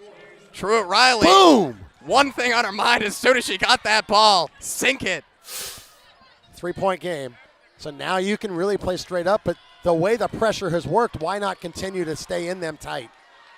1 minute remaining, 1 possession game. Montana State Billings with the ball. Huge defensive stop could come here for the Vikings. There'll be a timeout called there by Kevin Woodland. He'll talk things over here. We'll stay here. Butch, walk us through this last 53 seconds. Hey, you're not hitting threes all night. You're 2 of 11. And all of a sudden you get a couple. Riley Dykstra with 1, and then Truett Riley, who was 1 of 4 on the season on 3-pointers with no hesitation, caught that thing and knocked it down. And we have ourselves a 3-point game. And hey, it's what you'd expect from this game, right? And here we see it again, and the catch, the pull, the hit. And it's been a great game. We have seen, it hasn't always been the most aesthetically pleasing game. It has been a little bit of a trench battle at times, but it has been ups and downs and comebacks and intensity and people flying onto the floor. You cannot ask for a better game than this for 2 nationally ranked teams. And well, hey, the team in front of the Vikings, Eckerd, in the national rankings, number 7 team, lost last night in overtime to the number 3 team, Tampa. So there's been 3 or 4 games between nationally ranked teams, this yesterday and today, and checking scores and things. That game was a really good one. I don't think any of the other ones have been as good as this one has been tonight. A great matchup as 2 teams battle for what could be the GNAC regular season title. Vikings, of course, would still have a good chance at claiming that title even with a loss, but they want to get a huge win today to try to cement that lead, which is only now 1 game at the top of the GNAC. With it now is Nelson trying to get a shot off. That's a travel called on Nelson, and with 42 seconds remaining, the Vikings have a chance to tie it up. Shot clock running down, and she had nowhere to go. And pivoted and finally lifted the other foot, the pivot foot, and got called for Carmen travel. Dolfo wants a 30-second timeout to talk this massive possession over. So, 42.8 seconds left. With the timeout, I think they will probably advance the ball. I think you can still advance the ball. I don't think it has to be on a bucket. I feel rather ignorant that I didn't know that. I can't confirm that. But if you can, okay, now you can get a quick shot. If you can get a quick hitter off of that and get that shot with, like, in the first 5 or 6 seconds, then you have an opportunity. You can just play defense. You don't have to foul. And so that's the key here. Can you get something that gives you a quick look that allows you to score, say, before the 35-second mark? Because if you can do that, then you can play this thing out. If you score later than that or you miss, now you're into the foul game and trying to extend the game. And it is in the front court, so we've confirmed that now, and I'll try to remember that for the rest of the year. Avery Dykstra with it. Vikings are 3 of 4 from three-pointers in their last 4, because that'll be a foul there. Okay, so this is only the second team foul as Giese gives one there. Montana State Billings can give that foul now and force the Vikings to take longer. 38-3 left. Back into Avery once again. Gets it to Truett Riley. Riley trying to find the pass, miscommunication, it's out of bounds. Okay, so 30 seconds left. Now you extend. You have time to look for a steal here as Jamaica will check back in for Truett Riley. All the big shot makers on the floor right now for the Vikings.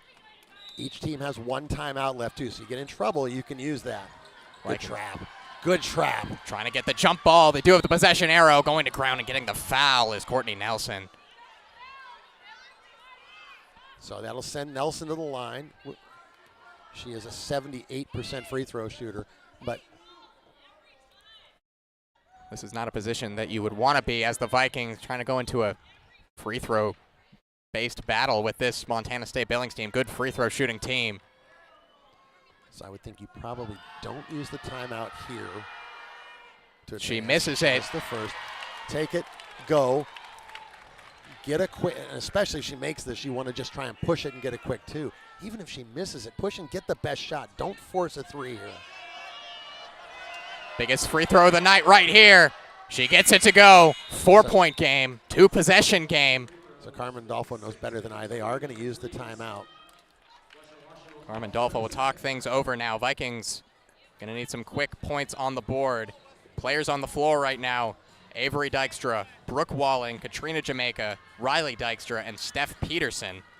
One of the things that I'll say, being able to watch Carmen Dolfo over many years, is that in a last moment situation, Carmen Dolfo often wouldn't use that last timeout in a situation where you had to go, before they added this rule where you could advance the ball, give up a shot when you went down by 1 with like 7 or 8 seconds left, she would very rarely call that timeout. They would go and push against the disorganized defense and won a lot of games over the years by getting that look at the end of a game when the other defense wasn't set. So maybe this is fitting with the way that her philosophy. Vikings need some points on this possession. Avery Dykstra with it. Right-handed shot is short, but she does draw the foul. She'll go to the line. She was fouled by Montague. That was probably the best possible scenario. They probably could have called a foul on the floor, and they waited actually until she got hit on the shot. So Avery Dykstra, an 82.5% free throw shooter. Kind of player you want on the line in these situations. Gets the first. You can hear a pin drop in Carver Gym as Avery Dykstra gets ready to take these free throws. So it looks like if this goes, that maybe if it doesn't, that Kevin Wooden is going to call timeout, or he just talked to the referee so they can advance the ball and not have to worry about the pressure. Gets them both. And yes, they will call the timeout. Will call the timeout. So they'll advance the ball into the front court so they're not facing the pressure and the Vikings get a steal and a quick layup. It's the logical thing to do. The thing is now, I believe, that both teams are out of timeouts. I think it's still a 1 because they haven't actually signaled it in yet. The Vikings are out of timeouts, and they are now out. Okay, that is correct. So it just went up on the board. It hadn't actually been signaled in. It wasn't a matter of somebody having it wrong. Vikings will look for a quick steal, and if they can't get it, they'll send the Yellow Jackets to the line. All they have to do is miss 1, and it's a 1-possession game. And if you can get a quick trap here, then I wouldn't foul right away. I would look to try and get a steal off the trap. There's enough time to do that. If you don't get a trap and they've got the ball in the open floor, then I think I look to foul right away. But if you can get a trap where you might be able to force a turnover, see if you can make it work. And Butch, this is the best game we've seen here at Carver Gym this year, and it comes down to the last 20 seconds, and getting hands on it, getting the ball back is Katrina Jamaica. Jump ball, possession Vikings with 18.8 on the clock and just a 2-point deficit. Wow, and they got it. They got the ball in the corner, and Katrina Jamaica comes up and gets the tie up without a foul. That is a great play, and here we go. And here we go. Quick foul there. Okay. Chloe Williams had played 8 minutes all night before that. She was brought in specifically to give that foul so that somebody doesn't get into foul trouble. And so now the Vikings have the ball with 16 seconds to go, and now it's free throws on the foul. So that's the last one they can give. Dykstra lost off the foot, but got it back. Gets it to Steph Peterson. Takes a shot for three, and it's it! She hit it! She hit it! What a shot from Steph Peterson! Hold on. So somewhere on the rebound, Courtney Nelson got hit in the nose. They're going to go look at this for a flagrant. So there are all sorts of things that could happen here. Cold-blooded from Steph Peterson. Her second three-pointer of the game, and they will be going to the monitor to look at this one. You're right, Butch. But right now, the Vikings hold a 1-point lead with 8.7 seconds remaining. The first-year player transfer from Cameron University hits the biggest shot of her young WWU career. What a story. What a night. What a game. Oh, and the drama is not over. There are about 6 different ways this thing could go, Adam. It's all still to play for with 8.7, but this game's just been flipped on its head. It was a 9-point deficit, if you'll remember, with just over a minute remaining, I believe just under 2. And the Vikings, 3-pointers from Dykstra, 3-pointers from Truett Riley, of all people, and now Steph Peterson hitting a massive shot and give the Vikings a 57-56 lead. Vikings have not led by more than 1 or 2 points all game. It's been shoestring stuff for the number 8 nationally ranked team. The crowd on their feet here in Carver Gym. I'll give you a little interesting note here. To send the game to overtime, the Western men hit 3 straight threes. The story from Nampa was the clutch 3-pointers, and now the story from Carver is similar. Defense is the chant from the crowd. So there was no foul. Yellow Jackets on the baseline, 9.8 to go. Let's see who gets it. I would think that it's probably Nelson. Bringing up the court here with under 8 remaining. Nelson with it, driving to the hoop, guarded by Dykstra, doesn't get it to go, and it's a foul with 3 seconds remaining. Courtney Nelson's gonna go to the line. So, I don't know if we can get a replay of this. Here it is. And that is, okay, I'm usually very careful. That is not a foul, and that is certainly not a foul with 3 seconds left. Avery Dykstra is straight up, and they lean into her. The crowd now the free throws. Wants a miss. Nelson hits the first. Gets the first. Nothing but the bottom of the net there. Nelson not letting the pressure get to her. No timeouts left to advance the ball. So if it goes, you got to get something quick. If you miss, you got to get a rebound. Courtney Nelson to try to give the Yellow Jackets a 1-point lead. 3 seconds remaining. She doesn't get it to go. Peterson the rebound. Won't be able to get it up the floor. We're going to overtime in Carver Gym. Hey. What a game. Bonus ball. Bonus Beautiful. ball. And what a night to have it. Entertaining stuff, whistle to whistle. And we're going to be treated to some extra basketball here tonight. The 2 top teams in the GNAC putting on a show. The crowd into it. They love it. Courtney Nelson hits the first to tie it up. Can't get the second. And the Vikings will go to overtime. So, a wild night for Western basketball. The Viking men hit 3 threes to get to force overtime. You see that second one just rim out on what we have said before is the softest rim in the GNAC at that end of the floor. And that massive call on Avery Dykstra, defending GNAC defender of the season, going straight up in the air. That's a hard call with 3 seconds left in the game. But hey, you say you advance, you move on, you've got overtime. Both teams need to take all of the weird things that have happened tonight, wash it out, and we get 5 minutes to see who's in control of the GNAC. Vikings finish regulation on an 11-2 run. They were down by 9 with 2 minutes remaining. Battled all the way back. Fall just a foul call short of a possible regulation victory, but the Vikings now 5 minutes to determine the winner of this marquee matchup. So one of the things to look at here for Western, okay, you're already down Mason Oberg, you're already down Molly Olson. Both Dijkstra sisters have 4 fouls. At the other end, Taryn Shelley has 4 fouls. She hasn't had a big night, but she is still their leading scorer and an amazing presence. She's got 4 fouls. And Shelley will start the overtime to contest the tip. Taryn Shelley starting this game off the bench. Last year, honorable mention, All-American, first team, unanimous selection for all GNAC. She will start overtime. Here's the other crazy thing. No Vikings in double figures. 9 points for Truett Riley. 8 points for, get ready for it, Avery Dijkstra, Brooke Walling, Katrina Jamaica, and Carly Zaragoza. But nobody in double figures. At the other end, as we've talked about, a great night for Aspen Geesey, 20 points. Shayla Montague has 10, and Deani Boyce has 9. It's been a team effort for the Vikings.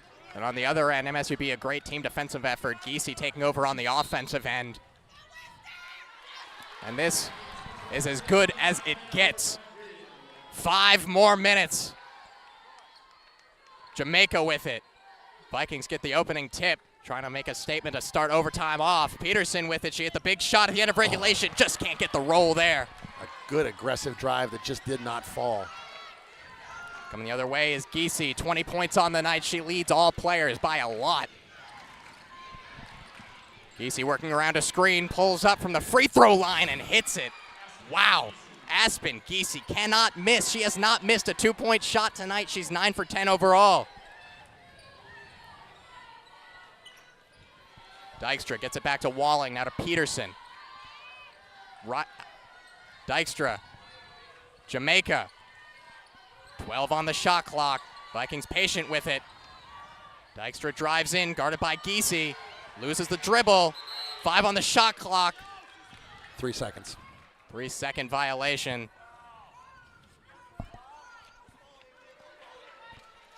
And all of a sudden, MSUB a chance to extend the lead. Last time the Vikings lost here in Carver, it was also an overtime game. That was against NNU a year ago. They're 8-0 at home in front of the Viking faithful this season.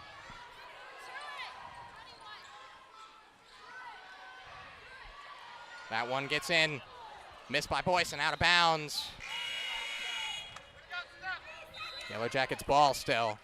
3 seconds on the shot clock as they'll inbound it from the baseline. True Riley back into the game for Katrina Jamaica.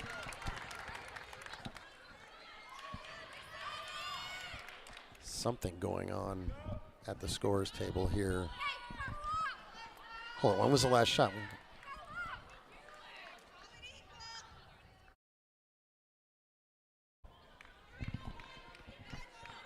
So the turnover by the play-by-play was at 4:02. So that should be about right. I think they're looking at the shot clock. I'm not certain. They're going to go to the replay monitor here to review this one. But as it stands, MSUB a 2-point lead, 59-57.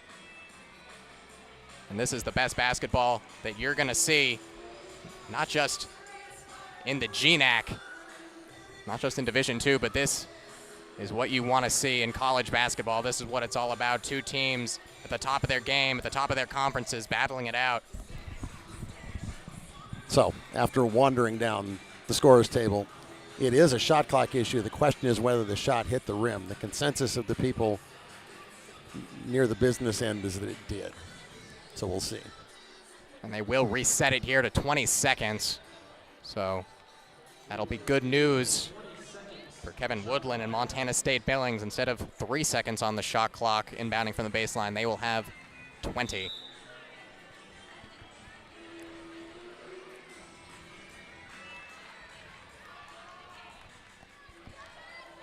Vikings haven't been able to put up any points in overtime yet.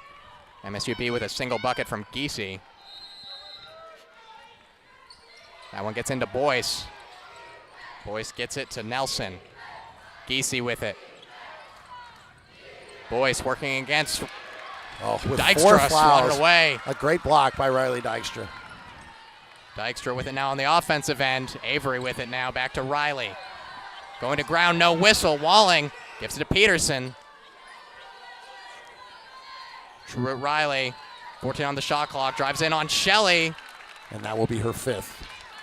And Shelley will foul out of this game. It's been a quiet night for the All-American honorable mention. 4 points on 2 of 4 shooting, 3 rebounds, no assists, no steals, no blocks, and she now fouls out after playing 18 minutes. True, Riley will go to the line with a chance to tie it. Riley, an 83% free throw shooter, gets the first. Hasn't this been fun? This has been the most fun personally I've had calling a game at Carver Gym. It's intense, but it has been fun. Ties it up, 59 apiece with just over 3 minutes in overtime. The battle for the GNAC wears on. Giese guarded by Dykstra. Giese loses the handle, out of bounds, Vikings ball. A rare mistake from Giese.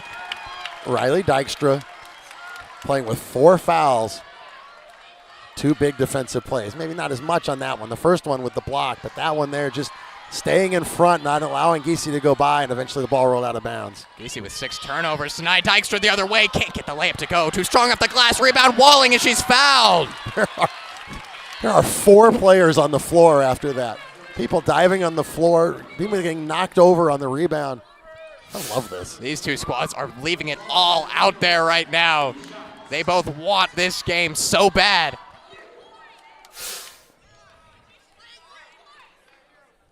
Walling hits the first. Vikings lead in overtime. Walling trying to become the second Vikings player in double digits scoring, and she does. She's got 10. Vikings hold a 2-point lead. They have not led by more than 2 points all of tonight. Good defense there from Walling, gets the block. Boy, that's Carrie Ann Kunkel trying to be. Brooke Walling is just such a good defender, and she's so long with that 5-inch height advantage. That was going to be a tough effort. There was no getting past the wall on that one. Throwing the ball in all the way out to Boyce. Giese, the hot shooter tonight for the Yellow Jackets.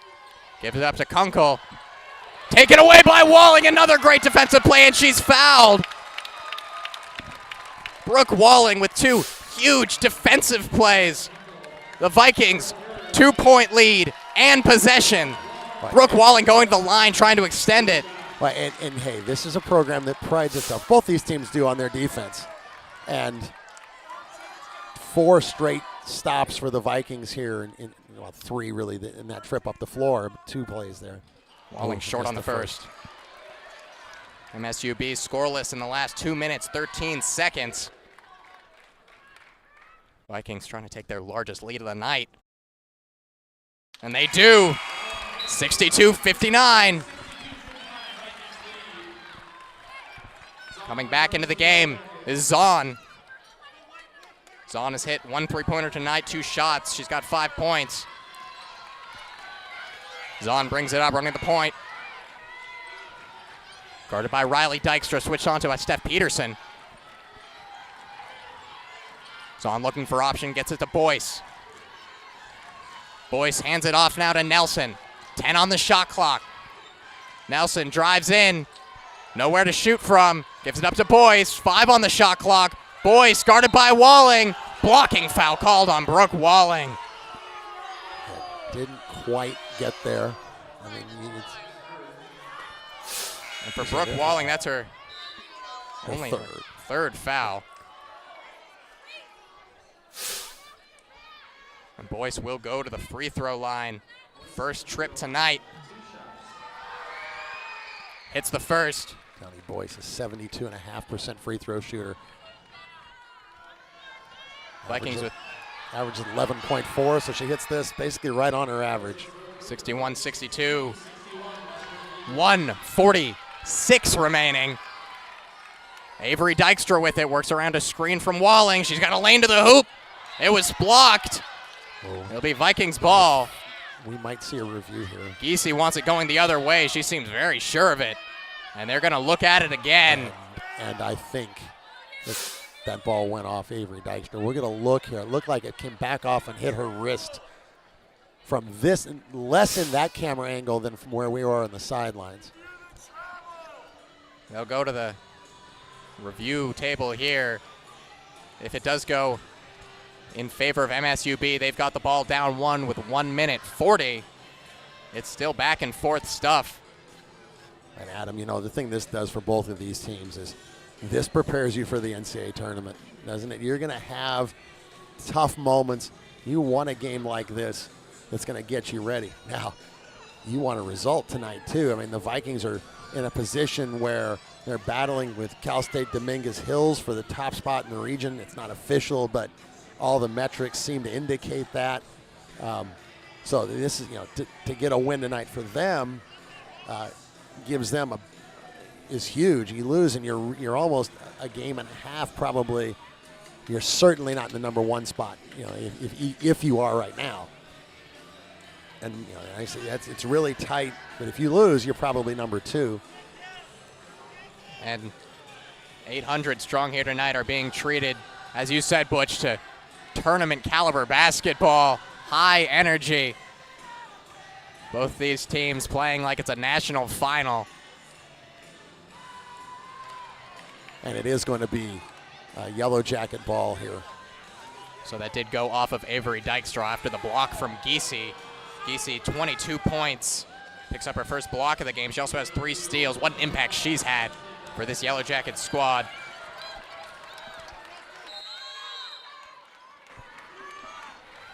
Ball goes into Nelson.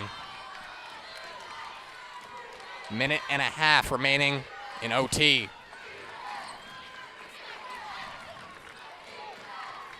Kunkel with it, gives it to Boyce. Boyce guarded by Walling. That shot won't go. Too short. Vikings now with the ball and the lead. Chance to push it to a 3-point lead, maybe even 4 with a 3-pointer. High screen from Walling here. See if Dykstra goes off or if she looks for something else. Dykstra taking her time here with the ball. Carmen Dolfo wants her to work around that screen, and now does. Gives it up to Truett Riley. Now to Walling. Dykstra with it. Finds Peterson open on the perimeter. No good this time. And in some pain on the other end is Truett Riley. Looked to have taken a shot in the face. They want a review here. Truett Riley seems to be shaken up after that one.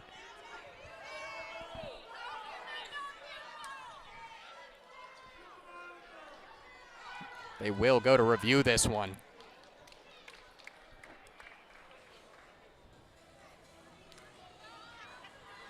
Yeah, something happened in the rebound contest. It's been a physical night for Truett Riley. You know, you spent a little bit of time over by the training table in the corner there earlier in the game, and now catches one. It looks like in the eye, maybe the nose. Not certain if it was a finger or a forearm or maybe even the back of somebody's head, the way that rebound contest occurred. It has been a very close, very physical rebounding battle, as you said, Butch. Right now, MSUB with 33 rebounds to the Vikings 32. Coming into this game, Vikings are the number 1 rebound margin team in the GNAC, positive 12.3. MSUB coming in at 4th in the GNAC, a positive 5.5. Remember, the Vikings lead Division II in rebound margin. MSUB with a very valiant effort on the boards tonight. And it's paid off, bringing the number 8 team in the nation here to overtime and a chance to win it. But the Vikings trying to put on a show, as they have all night, continue it. Truett Riley. Could see she was on camera and gave a little thumbs up sign to indicate she was all right. Well, you wonder, D2 people across the country, this is probably, given the start time, there's a game in Alaska tonight, but this is the last big game of the country, 2 nationally ranked teams. Wonder how many people are staying up late watching this epic across the country. It is well worth it to everyone who has tuned in from across the nation. Hello, this is Vikings basketball, and this is the best you're going to get of it. What a great game.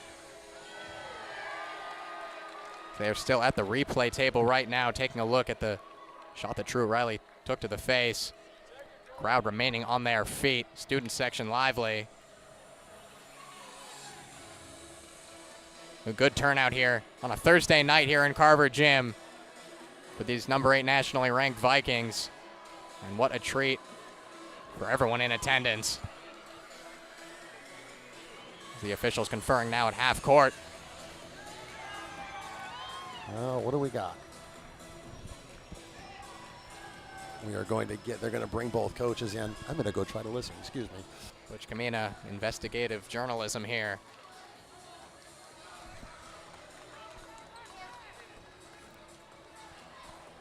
Brought him in for 4 seconds of discussion. It was nothing.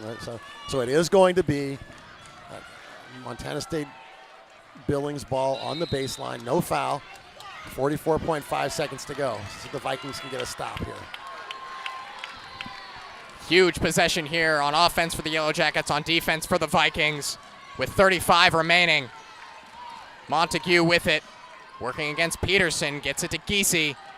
Giese at the baseline. Gets the pass in, good pass to Boyce, who was able to put it away with 25 seconds remaining. See what Carmen Dolphin wants to do here with the 1-point deficit. And now she's going to call the timeout. Wants to talk things over here with 20.5 remaining. Keep in mind that both teams get that additional timeout in overtime, so the Vikings will use that here. See what they set up, and we'll see the replay here, and a really nice look by Giese finding Boyce. Now, Butch, what are the last 20.5 seconds going to look like here? Well, it's been tough to get the ball to the post, but I think I'm still throwing the ball to Brooke Walling. Always a safe bet. Yeah, try and do it on reversal. And if they do collapse, then you've got a second option, and you might be able to get the ball to the high post. I'm going to guess that Jamaica's probably in the game for that. I'm looking to see. Can't quite tell who the 5th person over there on the side is. It does look at it. I see Riley and Zaragoza up, so I'm going to guess that Jamaica is in. So that they could also throw the ball to the high post and maybe get the high-low action if they're sagging too much, or maybe get a foul line jumper. But you want that high percentage look. Walling and Jamaica, the 2 best field goal percentage shooters in the GNAC, 2 players that you love to have on your team in this position with just a 1-point deficit. The second thing you could do, and they've had some success, is you could run high screen with Walling and Avery Dykstra. She has been able to turn the corner and get to the rim. Hasn't always finished, but it has been something that's been there tonight. So that might be the second look.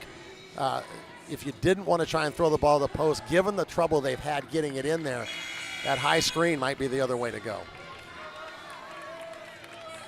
We will see Walling, Jamaica, Riley Dykstra, Avery Dykstra, and Steph Peterson on the floor for the Vikings. And an all-important offensive possession, 20.5 on the clock. Peterson off of this. Peterson with it. She hit the massive shot at the end of regulation. Now to Avery Dykstra. Dykstra to Jamaica. Steph Peterson drives in, gives it up. On the ground, Vikings ball, 5.9 remaining. And it'll all come down to this. Here we go. This is what it's all about. 5.9 remaining, 1-point deficit. Vikings a chance to win it. Walling with it, 4 on the clock. Shot is good! Brooke Walling, what a shot! The biggest shot of the night comes from Brooke Walling. 2.1 remaining, Vikings lead 64-63. What a game! That's your All-American, right? You know, she's going to be this year. You know, this is a Player of the Year, a National Player of the Year candidate on a sore foot. You know, got kicked hard the other night at the end of the game in St. Martin's, and she just hit as tough a shot as you're going to hit, and the touch on that shot was perfect. Running floater, nothing but net. Twines it to give the Vikings the lead with 2.1 remaining. Whatcom County, older people in Whatcom County will remember the line running one-hander. That was almost a running one-hander. What a shot by Brooke Walling, and just an epic game. And now, hey, it's not over. 2.1 seconds. They are going to go back and look. It looks like they're going to tweak it a little bit. 3.8 is going to be on the clock. So there is going to be a bit of time. That's enough time that you can maybe run. It's not just it's not a catch and shoot or a catch and 1 or 2 dribbles. You could catch it and get it to one more person and get a shot off if you're quick. So you could run some sort of ball reversal here. It is again. And, what a shot. Oh, man, that's. And the biggest of moments, Brooke Walling, the leader all season for this team, comes up huge. And it'll be 2.8 on the clock. Let's see what Kevin Woodland can draw up to try to give MSUB a lifeline. Obviously, no foul is a priority here for the Vikings. So, a 1-point game. So what are they looking for here? You might go to Giese. She's 9 of 10 tonight. The other option that I would think, you might throw the ball. If you can get the ball to a post, it's probably Boyce. And, hey, look out for Shayla Montague, a big-time shooter. And when they played an exhibition game against the Division I Montana State last year, and she hit a couple clutch threes. They ended up getting to double overtime. So she is a clutch shooter. Keep an eye on her. And she's triggering on the inbound. There's time to go back to the inbounder here. Always a dangerous look. Here we go. The crowd calling for the victory. They do get it to Giese. The shot as time expires. She hit it! Oh my goodness, Aspen Giese with 0.1 remaining. They're going to look at it again here. They're looking at it for the time. The shot will count from Aspen Giese. Wow. Wow. Heartbreaking Carver Gym. What a shot. What a night for Aspen Giese. You look at the stats and you go, she's the third, the fourth, option. Not tonight. And she has stepped up like the number 1 option tonight. She has had an amazing game. 25 points. Her career high was 14. Giese, 10 of 11 from the field, 2 of 3 from three-point range. And she hits the biggest shot that you can hit with 2.8 on the clock. They inbound it. Only one place they were going to Giese. She makes it count. So they're reviewing the clock. The critical thing here is, can you get it back to 4/10? Because if you get it to 4/10, you can get a quick catch and shoot. And it looks like they are going to keep it at 0.1. I don't believe the Vikings are going to be able to advance the ball here. No, they're out of timeout, so you can't advance it. And it's nothing but a prayer now left for Carmen Dolfo and the Vikings, as they may come up just short in an all-time classic. This is gutting. The Vikings have played so hard tonight, played through injuries. I mean, Brooke Walling, an amazing shot. We've seen an epic, as you said. Jamaica gets it to Peterson. She does not have time to get the shot off. MSUB storms the floor. What a night for them. They win an instant classic in Carver Gym, 66-64, a game where we saw 3 massive shots from Peterson, from Walling, but the last death blow from Aspen Giese gives the Yellow Jackets the second win that they have over the number 8 nationally ranked Vikings this season. That's as tough as it gets. And we'll note that there's a really good chance that we're going to see these two teams here again in the GNAC tournament on this floor in about 2 weeks. And it would be worth it. It would be fun to have another one between these two teams. Montana State Billings goes to 13-2. Western Washington falls to 14-2. A round of applause for the Vikings as they leave the floor. They left it all out there tonight and just came up short. A gutting loss, but a great performance and a great game. And now, with the last 2 games in the GNAC schedule, we'll see who will be able to come out with that GNAC regular season crown, as MSUB has now closed the gap. What a game we have been treated to tonight. Not the result we at Viking TV would have wanted, but it's been great to be here. I've been Adam Race alongside Butch Kamina. Good night. Be sure to tune in Saturday for the game against SPU, and as always, Sko Vikes.